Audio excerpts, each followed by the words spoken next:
سأل أحد العلماء تلميذه: منذ متى صحبتني؟ فقال التلميذ: منذ 33 سنة. فقال العالم: فما تعلمت مني في هذه المدة؟ قال التلميذ: 8 مسائل. قال العالم: إنا لله وإنا إليه راجعون، ذهب عمري معك ولم تتعلم إلا 8 مسائل فقط؟ قال التلميذ: لم أتعلم غيرها ولا أحب أن أكذب عليك. فقال العالم: هات ما عندك لأسمع. قال التلميذ: الأولى أني نظرت إلى الخلق فرأيت أن كل واحد يتخذ صاحبا، فإذا ذهب إلى قبره فارقه صاحبه، فصاحبت الحسنات، فإذا دخلت القبر دخلت معي. الثانية أني نظرت في قول الله تعالى: وأما من خاف مقام ربه ونهى النفس عن الهوى فإن الجنة هي المأوى، فأجهدت نفسي في دفع الهوى حتى استقرت على طاعة الله. الثالثة أني نظرت إلى الخلق فرأيت أن كل من معه شيء له قيمة حفظه حتى لا يضيع، ثم نظرت إلى قول الله تعالى: ما عندكم ينفد وما عند الله باق، فكلما وقع في يدي شيء له قيمة وجهته لله ليحفظه عنده.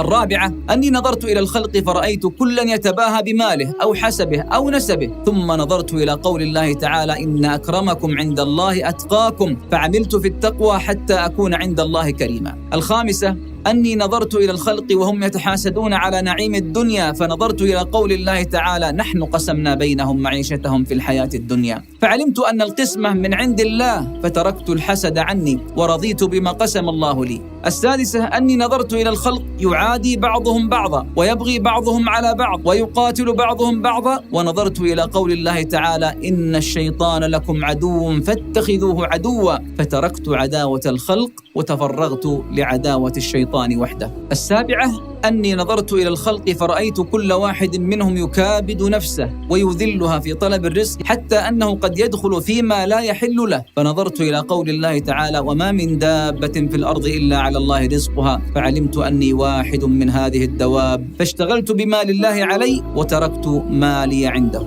الثامنة أني نظرت إلى الخلق فرأيت كل مخلوق منهم متوكلا على مخلوق مثله، هذا على ماله وهذا على ضيعته وهذا على مركزه، ونظرت إلى قول الله تعالى: ومن يتوكل على الله فهو حسبه، فتركت التوكل على المخلوق واجتهدت في التوكل على الله الخالق. فقال له الشيخ: أنا تلميذك من الآن.